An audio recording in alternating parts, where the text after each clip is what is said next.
बच्चों आज हम बात करेंगे सॉल्यूशन चैप्टर के कॉलिगेटिव प्रॉपर्टी के बारे में, अणुसंघ गुणधर्म के बारे में। अणुसंघ गुणधर्म क्या होते हैं इनके बारे में थोड़ी सी जानकारी लेते हैं। किसी तनु विलयन डाइल्यूट सॉल्यूशन के वे सभी प्रॉपर्टी, डाइल्यूट सॉल्यूशन के वे सभी गुण जो कि उस सॉल्यूशन में प्रेजेंट होने वाले सॉल्यूट मतलब विलेय के कणों की संख्या पर डिपेंड करती हैं, या फिर ऐसा कह दें जो विलेय के मोल प्रभाज पर डिपेंड करती हैं, मोल प्रभाज मोलर फ्रैक्शन पर डिपेंड करती हैं, वो प्रॉपर्टी कॉलिगेटिव प्रॉपर्टी कहलाती हैं। क्लियर हो गया ना।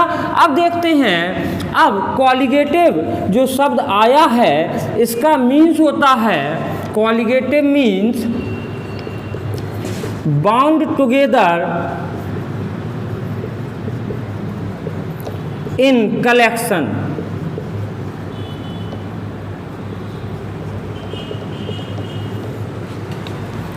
इसका यूज इसलिए किया गया है क्योंकि सॉल्यूट पार्टिकल का जो कलेक्शन है, सॉल्यूट पार्टिकल का कलेक्शन समझ गए, मतलब इकट्ठे हैं सॉल्यूट पार्टिकल हैं, सॉल्यूट पार्टिकल का जो कलेक्शन है वो ऑब्जर्व होने वाले इफेक्ट के लिए रिस्पॉन्सिबल होता है, उत्तरदायी होता है। कौन? सॉल्यूट पार्टिकल का जो कलेक्शन है, विलेय का जो कलेक्शन है, विलेय के कणों का जो कलेक्शन है वो ऑब्जर्व होने वाले इफेक्ट के लिए उत्तरदायी होता है। यहाँ से निकलता है कॉलिगेटिव का अर्थ है।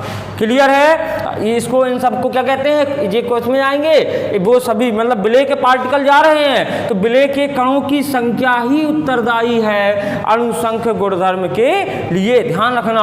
अब अणुसंख्य गुणधर्म जो होते हैं वो आपका होता है osmotic pressure,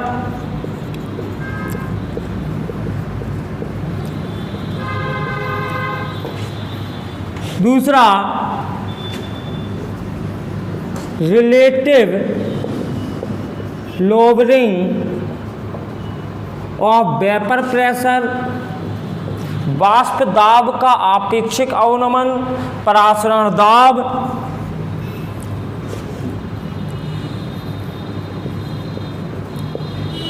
depression in freezing point,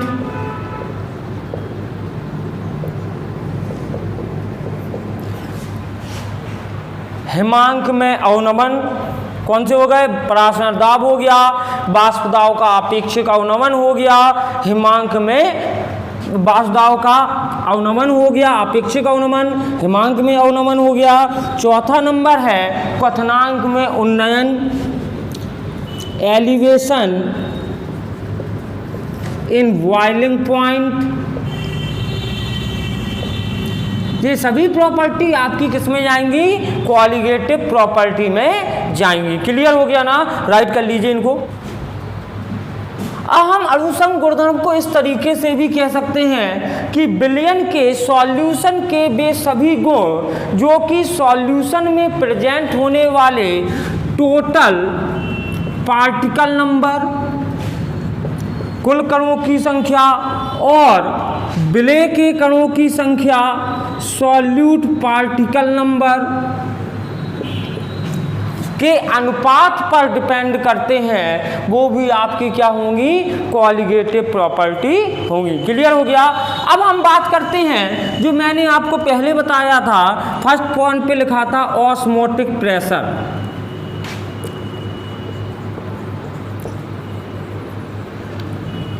अब हम इसकी बात करेंगे ऑस्मोटिक प्रेशर यानी परासरण दाब। परासरण दाब समझिए क्या होता है। पहले परासरण दाब के पहले परासरण समझ लीजिए, ऑस्मोसिस। ऑस्मोसिस मतलब परासरण। परासरण होता क्या है? एक, अगर मैं परासरण की बात कहूँ तो परासरण स्वतः परिवर्तित होने वाला प्रक्रम है, यानी स्पॉन्टेनियस प्रोसेस है। स्पॉन्टेनियस प्रोसेस, स्वतः परिवर्तित होने वाली प्रोसेस जो अपने आप स्टार्ट हो जाती है, किसी बाह्य कारक की आवश्यकता नहीं होती है, स्पॉन्टेनियस प्रोसेस। इसमें होता क्या है, अगर मैं दो स्ट्रक्चर बनाऊं,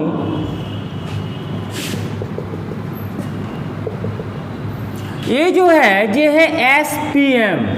एसपीएम का मीन्स सेमी परमामेबल मेम्ब्रेन, मतलब अर्ध पारगम्य झिल्ली। अर्ध पारगम्य झिल्ली, सेमी परमिएबल मेम्ब्रेन। समझना, ऑस्मोसिस बता रहा हूं। इसमें मैंने इस साइड ले लिए, इस साइड ले लिया आपका सॉल्वेंट यानी विलायक, और यहां पर ले लिया आपका सॉल्यूशन मतलब विलयन।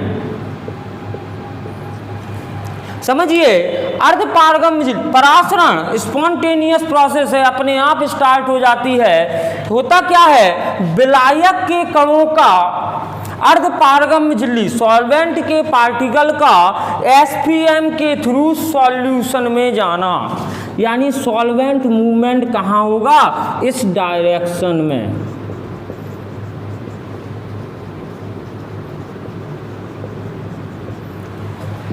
किस डायरेक्शन में, इस डायरेक्शन में जाएगा। ये प्रोसेस कौन सी होगी, आपकी ऑस्मोसिस हो जाएगी। लेकिन अगर मैं सॉल्यूट सॉल्वेंट ना कहकर, सॉल्वेंट और सॉल्यूशन ना कह करके मैं डाइल्यूट सॉल्यूशन और कंसंट्रेटेड सॉल्यूशन की बात करूं, डाइल्यूट यानी तनु विलयन, डाइल्यूट हो गया तनु, और यहाँ पर ये जो विलयन है वो कंसंट्रेट हो जाए यानी सांद्र।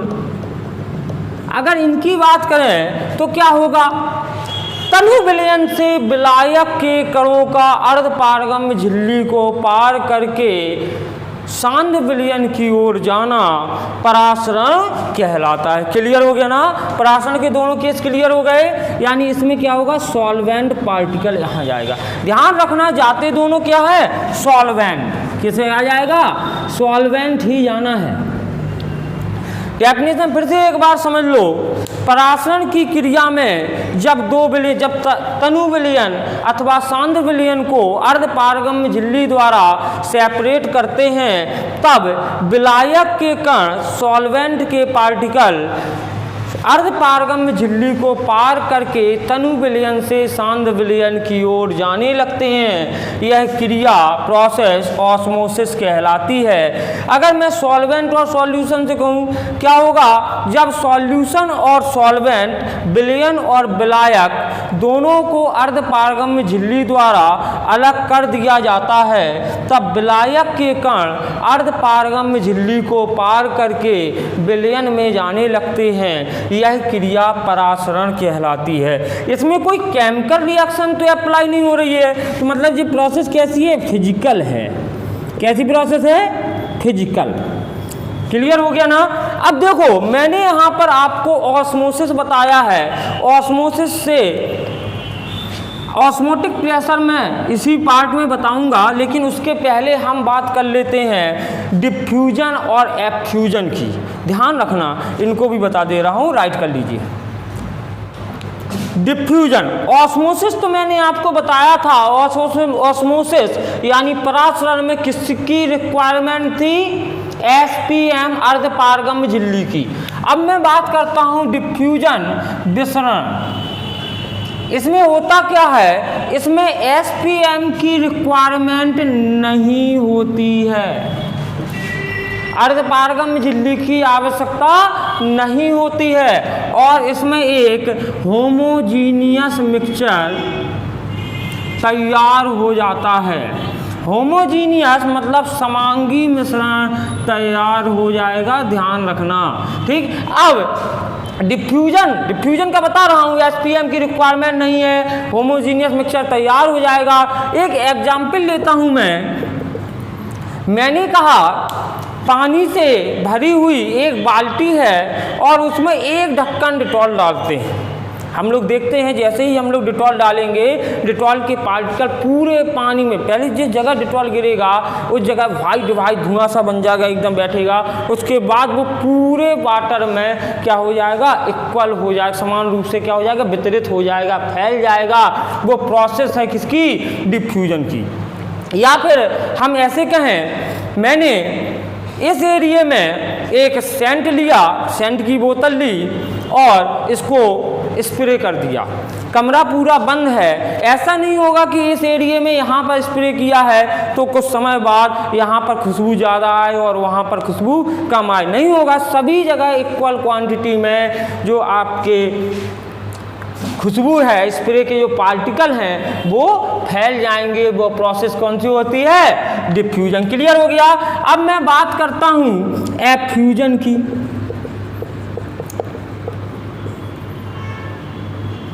एफ्यूजन का मतलब होता है निःसरण।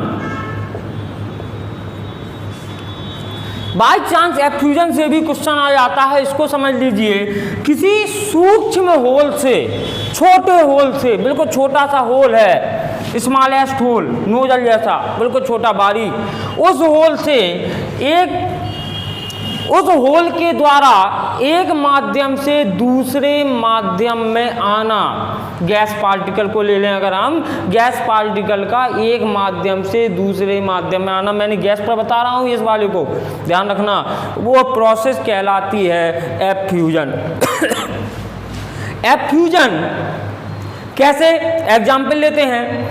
हम लोग देखते हैं, हम लोगों ने गुब्बारे को फुलाया और लगा दिया, गुब्बारा बिल्कुल बंद है, लेकिन कुछ समय बाद, 1 दिन 2 दिन 4-6 घंटे बाद वो गुब्बारा ऑटोमेटिक धीरे धीरे पिचक जाता है। या फिर दूसरा एग्जाम्पल, जैसे साइकिल के टायर में हवा भरी, कुछ समय बाद ऑटोमेटिक अपने आप उस टायर की जो हवा है, एयर है, वो कम हो जाएगी। गैस के बर्नर को खोला तो उस छोटे से होल से गैस का बाहर आना।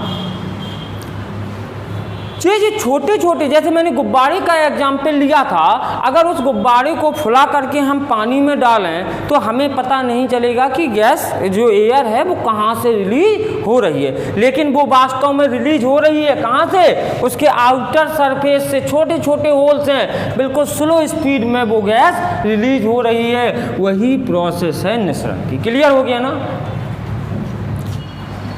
अब हम बात करते हैं एसपीएम की। एसपीएम का पूरा नेम होता है सेमी परमिएबल मेम्ब्रेन, मतलब अर्ध पारगम्य झिल्ली। अर्ध पारगम्य झिल्ली कैसी होती है, थिन होती है, पतली होगी बिल्कुल। Clear.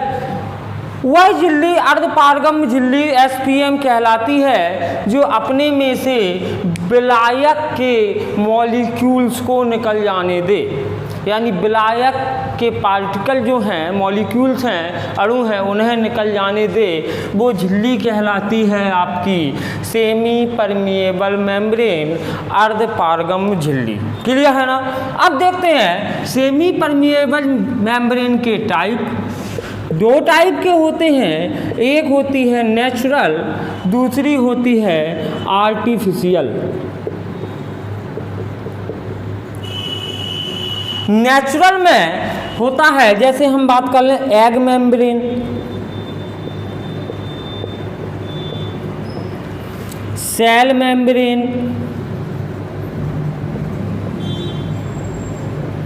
Skin membrane,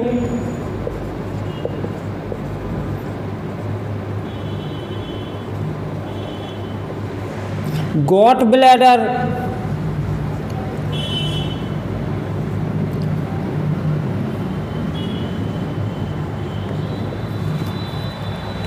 egg membrane अंडे के ऊपर की झिल्ली।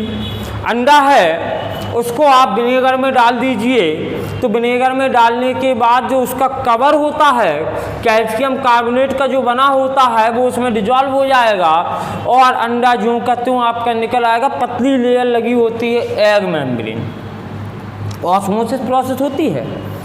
अगर मैं अंडे को विनेगर में डालने के बाद उसका कैल्शियम कार्बोनेट जो खोल है वो निकल जाए, अलग हो जाए, उसके बाद मैं उस एग को उठा करके सोडियम क्लोराइड के सैचुरेटेड सॉल्यूशन में डाल दूं,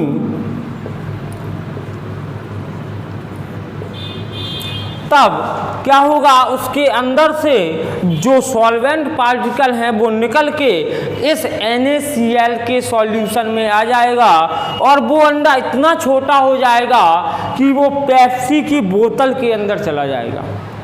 क्लियर?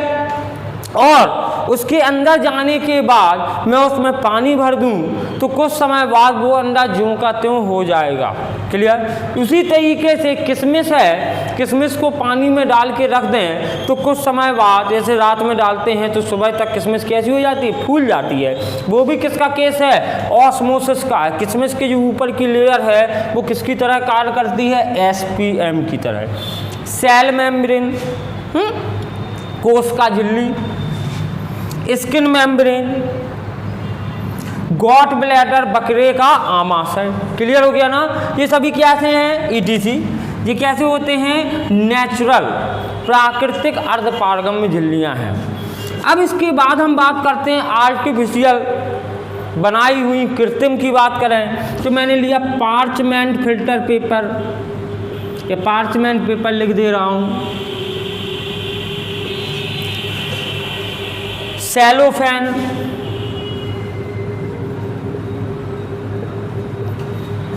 कॉपर फेरोसाइनाइड की झिल्ली,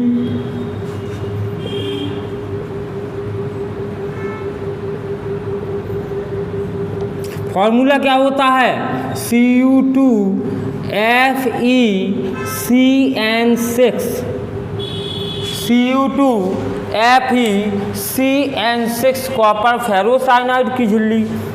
ये जो है, ये कॉपर फेरोसाइनाइड वगैरह जो झिल्ली लिखा रहा हूँ, ये जिलेटिनियस होती हैं, जिलेटिन के साथ लेप कर दिया जाता है, जिलेटिन के साथ मिला के इसको बना दिया जाता है। इसी प्रकार freshly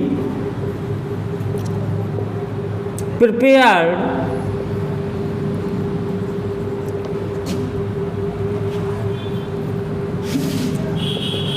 Fe cobalt nickel silicates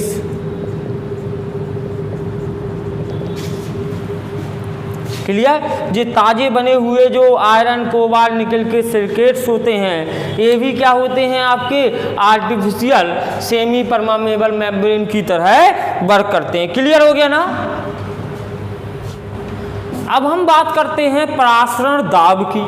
देखो, परासरण दाब में जो परासरण था वो मैंने आपको बता दिया। अब हम परासरण दाब की बात करेंगे।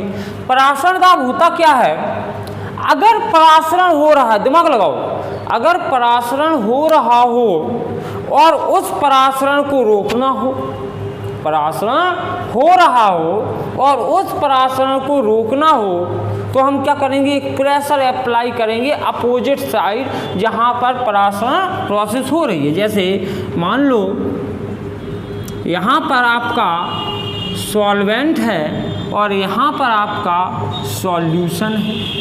ये क्या है, आपका सॉल्वेंट है, विलायक है और यहाँ पर विलयन है। ऑस्मोसिस कहाँ होगा, इस ओर। अब कह रहे हैं ये जो परासरण इस डायरेक्शन में सॉल्वेंट का मूवमेंट हो रहा है, सॉल्वेंट जो मूव कर रहे हैं इनको रोकना है कि साइड ना जा पाए SPM के थ्रू। तो क्या करेंगे, यहाँ पर लिख दे रहा हूँ मैं SPM, क्या करेंगे, इस ओर प्रेशर लगाएंगे या इस ओर। अगर इस ओर प्रेशर लगाओगे तो ये पार्टिकल जल्दी तो इस साइड जाने लगेंगे, अगर इस ओर प्रेशर लगाएंगे तो ये पार्टिकल पहले स्लो होंगे फिर रुक जाएंगे। यानी सॉल्वेंट से सॉल्यूशन में जाना रुक जाएगा, किसका, सॉल्वेंट के पार्टिकल का, वाया SPM। मतलब क्लियर हो गया। परासरण दाब क्या होगा, अगर परासरण की प्रोसेस को रोकना है तो उस प्रोसेस को रोकने के लिए जो एक्सटर्नल प्रेशर हम लगा रहे हैं वही आपका हो जाएगा परासरण दाब ऑस्मोटिक प्रेशर। क्लियर है ना। यह परासरण दाब जो है वो एक प्रकार का हाइड्रोस्टैटिक प्रेशर है। हाइड्रोस्टैटिक प्रेशर, द्रव स्थैतिक दाब, हाइड्रोस्टैटिक प्रेशर है। परासरण दाब को रिप्रेजेंट करते हैं पाई से। किससे? पाई से। तो पाई इक्वल टू क्या हो जाएगा? एच डी जी। एच वही है, हाइट है, डेंसिटी है, जी ग्रेविटेशन। क्लियर हो गया ना। पाई क्या हो गया? ऑस्मोटिक प्रेशर हो गया। पाई, अब देखो परासरण दाब के लिए कई नियम दिए गए, इसको निकालने की कई विधियां भी दी गई। मैं आपको बताऊंगा बर्कले हार्टले प्रोसेस। कौन सी? Berkeley Hartley process. परासरण दाब तो क्लियर हो गया ना। परासरण दाब क्या होता है? फिर से एक बात समझ लो, अगर परासरण की क्रिया हो रही हो, ऑस्मोसिस की प्रोसेस चालू हो, तो उस ऑस्मोसिस की प्रोसेस को रोकने के लिए जो एक्सटर्नल प्रेशर अप्लाई किया जाता है वो प्रेशर होता है ऑस्मोटिक प्रेशर। यह एक हाइड्रोस्टैटिक प्रेशर होता है, रिप्रेजेंट करते पाई से। Pi equal to H D G. Clear. अब मैं बताने जा रहा हूँ आपको बर्कले हार्टले प्रोसेस। अब हम बात करते हैं बर्कले हार्टले विधि की। इसमें होता क्या है? इस विधि का उपयोग किया जाता है परासरण दाब को निकालने के लिए। अब समझिए यहाँ पर बेटा सभी लोग, इसमें इन्होंने क्या लिया?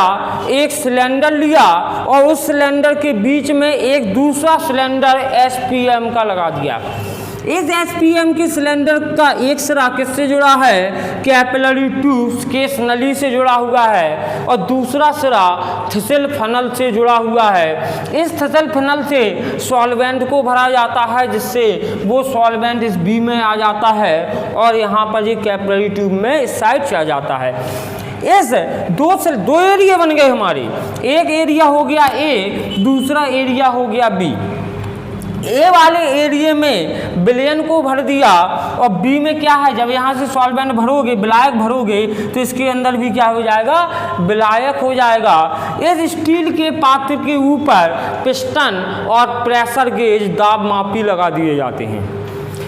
इस नोब को बंद कर दिया जाता है, जिससे सॉल्वेंट इसके अंदर जाना रुक जाए। अब होगा क्या? यहाँ तक कैपिलरी ट्यूब्स में सॉल्वेंट आ गया था, मैंने इसको क्या किया? बंद कर दिया। जब बंद कर देंगे तो सॉल्वेंट पार्टिकल यहाँ मतलब परासरण की क्रिया होने लगी। परासरण की क्रिया जब होने लगी तो यहाँ पर जो स्टेबल था वो कैसा होने लगा? नीचे की ओर गिरने लगा। जब ये नीचे की ओर तल इसका गिरने लगा, तब पिस्टन के द्वारा एक दाब लगाया गया। कहाँ लगा रहे हैं? ए पर। ए में कौन था? सॉल्यूशन। देखो क्लियर हो गया। परासरण दाब वहाँ पर जो स्ट्रक्चर पहले बनवाया था उसमें भी कहाँ पर लगा रहे थे? विलयन पर लगा रहे थे। क्लियर है ना। तो विलयन पर एक दाब आरोपित किया गया और एक समय ऐसा आया जब धीरे धीरे पहले जी स्पीड में नीचे गिर रहा था, फिर इसका नीचे की ओर आना धीमा हो गया। फिर एक समय ऐसा आया जहाँ पर यह जाकर क्या हो गया? स्टॉप हो गया, रुक गया। मतलब बी से विलायक के अणु ए में आना रुक जाते हैं, ए में नहीं आ पाते हैं। उस समय इस प्रेशर गेज में जो प्रेशर आता है वो आपका ऑस्मोटिक प्रेशर कहलाता है। किसका? विलयन का। क्लियर हो गया ना। ठीक है, आज के लिए इतना ही रखते हैं।